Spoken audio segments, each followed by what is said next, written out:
The rain fell hard that evening, painting the city in streaks of silver and gray. People hurried past each other, umbrellas clashing, puddles splashing. Yet amid that chaos, a woman stood still in front of a towering glass building, her worn-out shoes soaked, her hands trembling around a thin file of papers that had become slightly damp at the edges. Her name was Elena Ward, and that building, Reed Industries, belonged to the one man who had once vowed never to see her face again. But fate has a strange way of circling back, because tonight, that same man, Ethan Reed, the cold, untouchable CEO, was her last hope. Before we go deeper into this emotional story of heartbreak, forgiveness, and second chances, take a moment to like, comment, share, and subscribe to the channel if you believe in the power of kindness,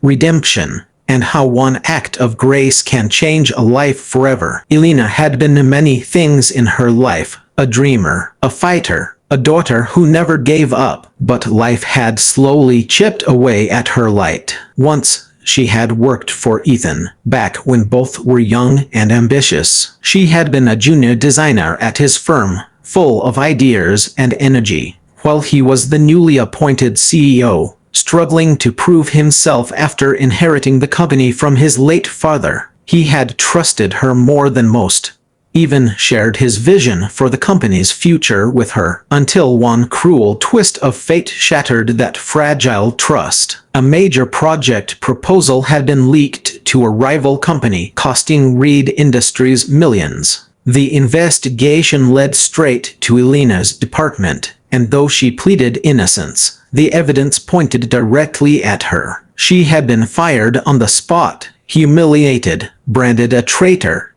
and left to rebuild her life from the ruins of her reputation. Ethan never once gave her a chance to explain. He had looked at her with such disgust that the memory still burned in her chest years later. What he didn't know, and what she couldn't prove, was that she had been framed. A jealous colleague, desperate for her position, had set her up, but by the time the truth came to light, it was too late. Ethan had already turned into a hardened man who didn't believe in second chances. Years passed. Elena disappeared from the world of corporate glass towers and designer suits. She took smaller jobs, designing small shop logos, working night shifts at a printing press, doing freelance work on old computers that froze every 10 minutes. Her mother fell sick, her savings ran out, and her dreams grew smaller and quieter. Until one day, when a new medicine offered a faint chance to save her mother's life, but it was far too expensive.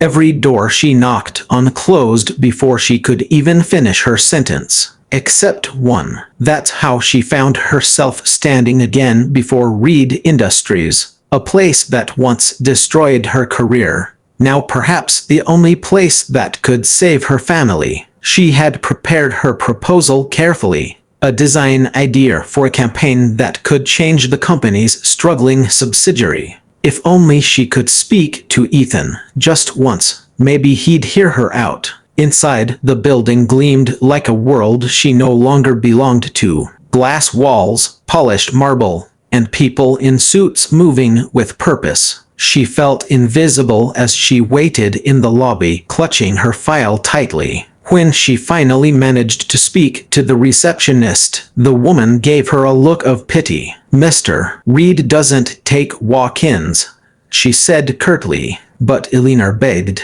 Something in her tired eyes, that quiet desperation, made the woman sigh and say, "He's in a meeting. You can wait." But no promises. Hours passed. The clock ticked past sunset, and one by one, people began leaving the office. Just when Elena thought it was hopeless, the elevator doors opened, and there he was. Ethan Reed, tall and now sharper, more powerful looking than she remembered, his expression unreadable behind those cold eyes. For a moment, he didn't recognize her. Then their eyes met and his jaw tightened. She saw the flicker of old anger rise in his gaze. "What are you doing here?" His tone was like ice. Elena stood straighter, though her knees trembled. "I need your help," she said softly. She handed him the file, her voice barely steady. "Please, just read this. It's a proposal for your new design division. I know you don't owe me anything, but I'm asking you to at least give it a chance." He took the file with visible reluctance, flipping through it just enough to see the name on the first page. Eleanor Ward. His lips curled bitterly. "You still use your name proudly after what you did." Her heart sank. "I didn't do it, Ethan. You know I didn't." But he turned to leave. "You shouldn't have come here." That night, she went home to a dark apartment where her mother lay weak and asleep, the soft sound of her labored breathing filling the room. Elena sat beside her, tears falling silently. For a moment, she regretted going, but just as she was about to lose hope completely, her phone buzzed with an email notification. It was from E. Read. The subject line read, "Only come to my office tomorrow, 8 a.m. When she arrived the next morning, Ethan didn't look at her the same way. Something had changed. He was still guarded, still cold, but beneath that exterior was curiosity. He had read her proposal after all. It was brilliant, so much so that he couldn't ignore it. Against his better judgment, he decided to let her present it to his board. Days turned into weeks. Working together again was painful for both of them. Ethan tried to keep things professional, but every time he looked at her calm determination, her quiet kindness, her ability to endure criticism without breaking, he felt the cracks forming in the wall he'd built years ago. Slowly, against his will, he started remembering the woman he had once trusted, the woman who had laughed easily and believed in his vision when no one else did. Meanwhile, Elena didn't expect forgiveness. All she wanted was to earn enough to save her mother. But she couldn't deny that seeing Ethan every day stirred emotions she had buried long ago. Not love, not yet, but something that felt like the echo of it. He was harder now, yes, but she could still see the man beneath the armor. The one who used to believe in people before he learned how easily trust could break.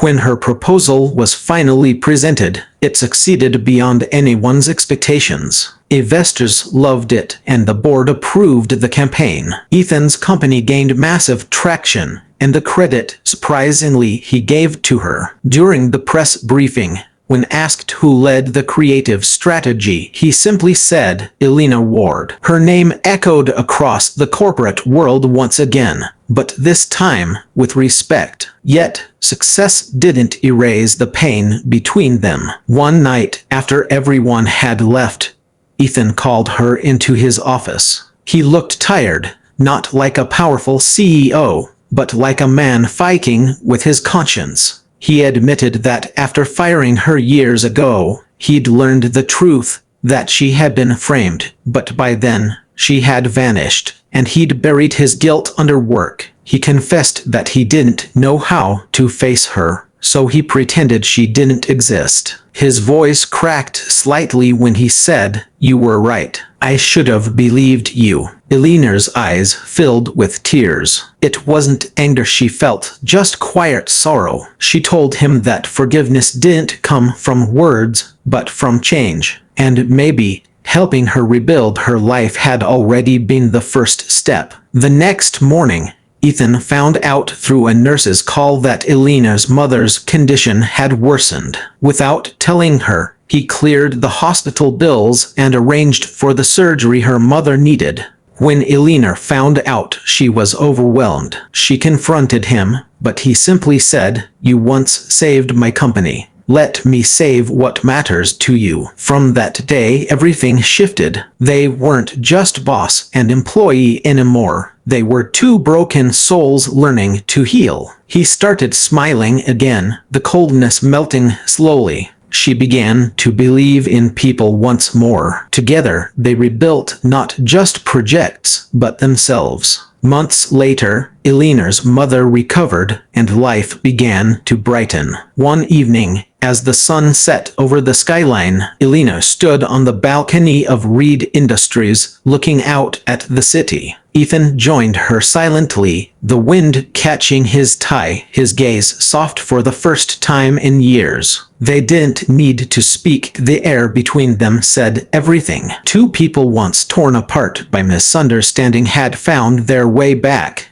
not as the same people they once were, but as something stronger, something whole. If this story touched your heart, don't forget to like, comment, share, and subscribe to the channel. Your support helps us keep telling stories that remind the world forgiveness isn't weakness. And sometimes, the person who once hurt you can become the reason you learn to trust again. Before we end, tell us in the comments, do you believe that people can truly change if they're given a second chance? Eleanor's story reminds us that pain doesn't always end with loss. Sometimes, it leads us to rediscover the best parts of humanity: compassion, understanding, and the quiet power of grace. And as she walked out of the building that night, her reflection on the glass showed not the girl who was once broken, but the woman who had survived it all. Ethan watched her go, a faint smile on his face, knowing that this time,